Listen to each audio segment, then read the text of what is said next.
We had a team meeting Monday, and I thought it went very well. Got a lot on the table. There's some hurt feelings, obviously, with Coach Pittman not being here anymore, and a couple of the defensive guys not being here anymore. And I understand that, and the players understand that they need to move on and have a great finish to the next 9 weeks so that they can be marketable, whether that's going into the NFL, staying here, or transferring. They need to have a very, very productive 9 weeks, as do I and the assistant coaches. So we've just been trying to focus on that. Went out yesterday, and I felt like we had a good practice. There was a great attitude out there. Guys were going full speed. We still got a lot of things to work on, a lot of things to get better at. But the effort and attitude was there, and I was encouraged by what I saw. First up, we'll go to Tom Murphy, the Arkansas Democrat-Gazette. Yeah, good morning, Bobby. I'm wondering, when you are going to tinker with defensive schemes midway through a season and you've got 2 weeks for your next game, what are the challenges you face, and how broadly can you change things? Yeah, I don't know if tinker is the right word. I think what we're working on is things that we have in the system that we can make our base and get players to understand it better, get players to play faster, get all 11 guys on the same field to do their job on every single play, and have it all work together. There was a lot of defense in. There was a lot of assignment errors and confusion, and we're really working hard at making sure that goes away and we can get lined up, get in a great stance, get our eyes where they belong, and play together as a unit. Okay, I'm also wondering, are you any closer to the, on-field hire, and are you leaning toward linebackers coach or a D-line coach on that? I'm working hard on it. We've been working on it now for a couple of days. I think I got the guy I want, but I haven't had the stamp, okay, move ahead, let's go yet, but working hard on it.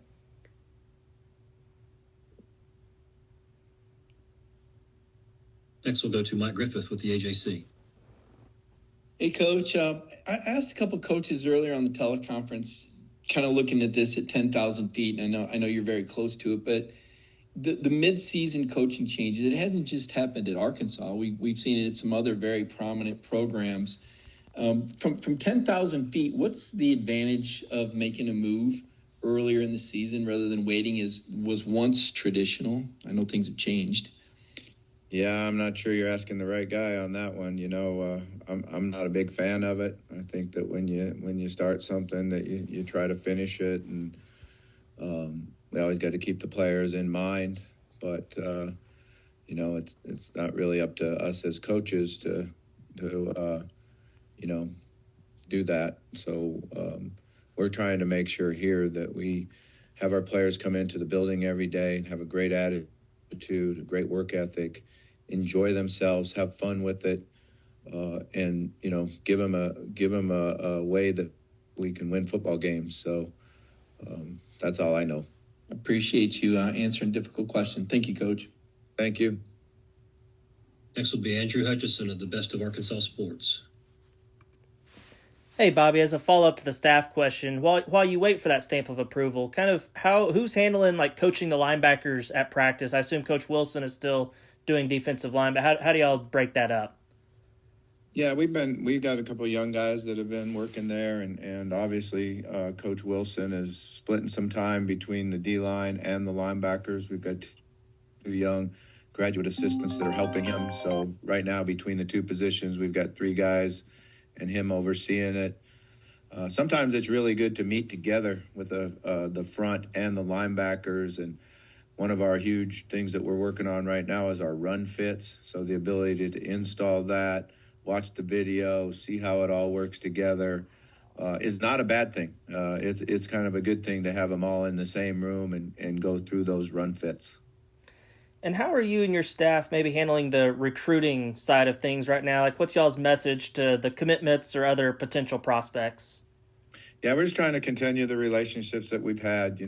I felt like we did a really good job of recruiting here. We have a good group, and we all do understand that we're going to lose some guys. That's the nature of the business, and there's guys that I know there's a guy a couple days ago or the next day that really, really wants to come here, is really interested in this, but mom and dad don't want him to be left out in the cold, so he decommitted from us. So I mean, it's life for them too, and a lot of unanswered questions. We're just going to continue to build the relationships we have, and continue to understand the young men that it's about the University of Arkansas and how much you liked it here when you're on your visit and going to school and getting your degree, and the football part of it will take care of itself. Next is Jackson Fuller of the Times Record. Hey, Bobby, just wondering, what's the balancing act when you maybe spoke with the team between, challenging these guys over the next 9 weeks and also, providing that comfort of the hurt feelings that you spoke of in your opening statement?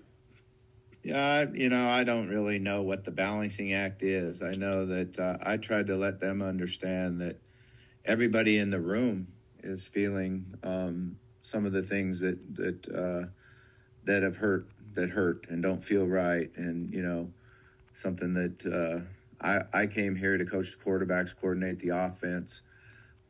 I came here because Coach Pittman was a man that reached out to me, and I developed a really close friendship with him and respect him tremendously. And I woke up and now he's no longer here. So I have the same feelings that a lot of people in the room had. And then we have to understand it. And then you try to go out and do something positive for somebody and then get back to what's important to you before it happens. So that's kind of how I've always handled a crisis, is to make sure you mourn properly, make sure you do something positive for somebody, and then get back to what was important to you before. Appreciate it. And, any separate conversations, like maybe one-on-one with Talon or some of the other leaders in the locker room? I mean, how important are those guys going to be over the next 9 weeks? Yeah, we had a lot of one-on-one conversations too, and not just with me. Everybody's trying to get their players in and visit with them one-on-one, and the leaders, everybody on the team really. So like I said, I was very impressed at the attitude we took the field with yesterday and the work ethic that we had on the field. Next we'll have Trey Biddy of Hog Sports. Yeah, Coach, I was wondering, you said there was nobody that had discussed entering the transfer portal. I was wondering after the meeting if there was any action with that front. No, we had everybody in the weight room all day yesterday lifting, and everybody out on the practice field. Everybody attended meetings on time.